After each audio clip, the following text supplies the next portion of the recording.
You ask Tiger to solve. This deals with linear equations with one unknown. The final result is x equals 14. Let's solve it step by step. Simplify the expression. Expand the parentheses. Simplify the arithmetic. Group all constants on the right side of the equation. Subtract 16 from both sides. Group like terms. Simplify the arithmetic.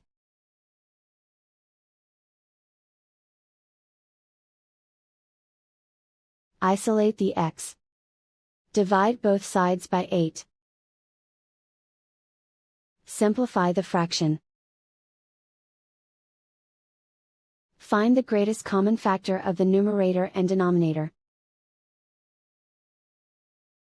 Factor out and cancel the greatest common factor. And so the final result is x equals 14.